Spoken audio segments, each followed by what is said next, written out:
Morning, wonderful peeps. Sunday fun day.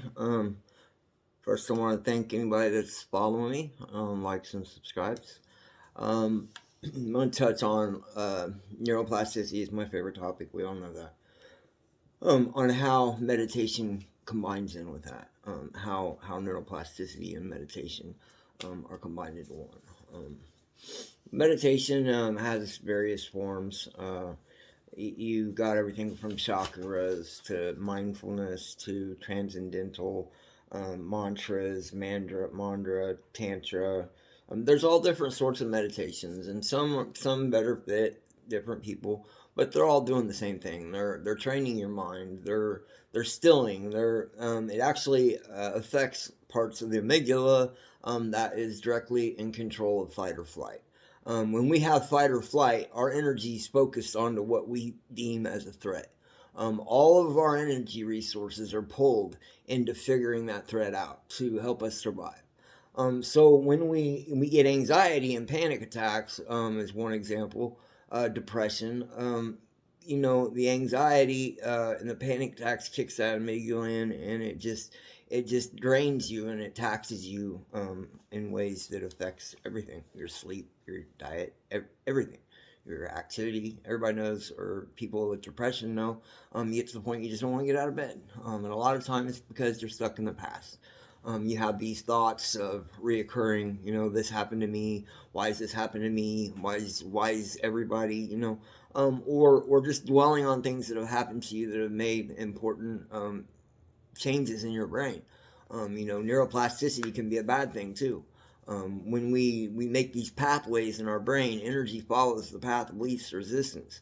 So when we create these connections, even if they're in wrong behaviors, it still enforces and it still, stays that course. The changes in, like example with meditation, it clears you back to the default mode. Meditation, and there's other techniques that can bring you back to that default mode.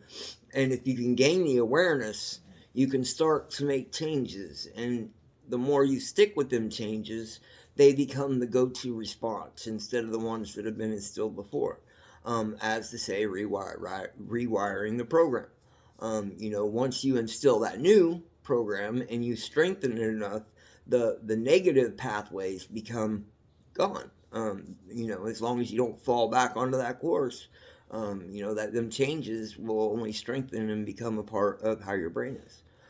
Meditation, you can actually, after scientists take people that have never meditated, put them on an 8-week course of mindfulness and stress reduction meditation, and monitor the brains again, and they can see changes. They can see increased gray matter.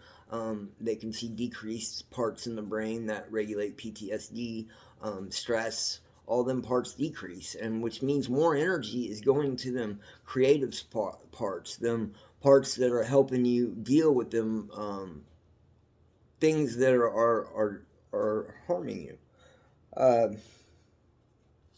Mental illness is one that I combine with it because meditation helped me with that. And once I started getting help with that, I was able to focus more of my energy on fixing some of the things that I am perfectly capable of being aware of. That in my neglect and my behaviors before, I was put in an environment and in a state that I was strengthening pathways that were negatively impacting my life. So now it's time to place them pathways in routine, 6 o'clock coffee drop, meditation practice in the morning, doing this, because every part of me wants to kick back in to the old paths that have served me before. And the key is to let go of what no longer serves you. Once you get some of these things moving, and it takes a lot of work sometimes to change, especially if you're this late in life, like me, 40, growing up at 40s, sad, but it's better than dying being a child. So meditation can do a lot. It decreases anxiety. They've found that people are more happy. They're more compassionate. They're more empathetic. You're able to put yourself in someone else's situation. Part of that, I think, is the ability to be aware. When you can quiet your mind and stop being self-absorbed with what your mind's telling you about the situation and be aware, and see the situation as it truly is, outside of all these thoughts of what's happened to you before, fears of what's going to happen to you next. Outside of all that, you get a better ability to use your analytical mind to say, hey, this is the reality of the situation. I may be thinking this way, but my awareness tells me that rationally I shouldn't be thinking this way. And as you make that awareness and you're able to see these things, sometimes these things you see are just like, and they're easy to change. Um, some things are things that you need to just start being aware of in your communication, your conversations, your interactions. You become aware, and you start honing in on these little things and gathering the tools that you need to help altering them or changing them. Because I mean, if you're stuck in ways that don't make you happy or that are leading you further down a road that you don't want to travel, it's simple as, well, it's not simple, but stopping, looking around, hey, maybe that path will be a little better, and you may have trial and error. You may walk halfway down that track or road, and there's a roadblock, and as simple as taking the time to say, okay, what should I do next? Not go run into the roadblock, or go run down the path, and you know, uh, it's just parts of the brain shrink for PTSD, anxiety, and depression. Then parts shrink, fight or flight shrinks down, and the gray matter increases, which means you got more to work with. Um, so that's where like neuroplasticity, strengthening these pathways, and that's where I've found that I've had the greatest impact with meditation, and I'm using it as a tool to work with this, and change these patterns, these behaviors, these routines, these things that have become a part of my personality, persona, ego, makes me who I am. So changing these things is hard, but sobriety was one of the things that drew awareness to my life and how precariously I've lived, and some of the things that I need to be so grateful of being out alive and having what I have, having the mind I work with, having the ability to talk somewhat and convey a message that someone else can, interpret and put themselves into the situation. Learn from me, because I'm still learning. And as I learn, I want to keep sharing.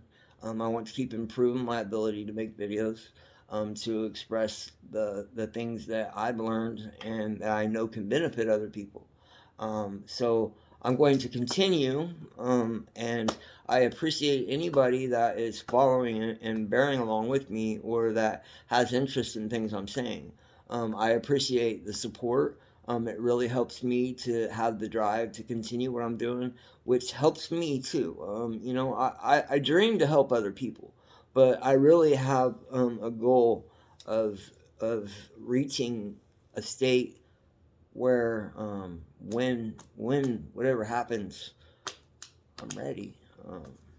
You know, we all have to face the reality that one day, all we're going to be is a legacy. All we're going to be is what people remember us by, and we'll live forever with that. If you want people to be sorry and sad, and he could have been so much more. Um, I guess that's just a path that you have to be able to accept personally, and I'm not. I'm fortunate enough that my grandparents, who's raised me with what values I have, raised me with a childhood that I had food, I had clothes, I wasn't abused, and that's something a lot of people can't say. And they bear their own burdens.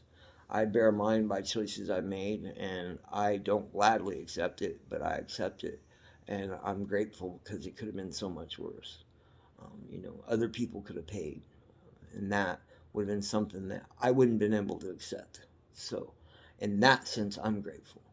And there was a purpose to what happened to me, and it was a greater cause. I mean, no matter what your beliefs are, whether it's religion, God, and uh, or whether it's the universe and the energy that lies within, it doesn't really matter. There's not one way knocking another way, and if there is, then You know, that's just hypocritical and shows the values and strength in them values that one believes. Today, I know that inside, I know what's right or wrong. I think that we all have that in us. That to a sense, it's a choice. What we do, what we choose to do, even if we know it's wrong, because we know it'll benefit us, or that it'll make us feel superior. Judgment is not an answer. Not everybody is the path that they've lived. Got my journal today, my anchor to ground. Support. Love y'all. Peace out. Trips.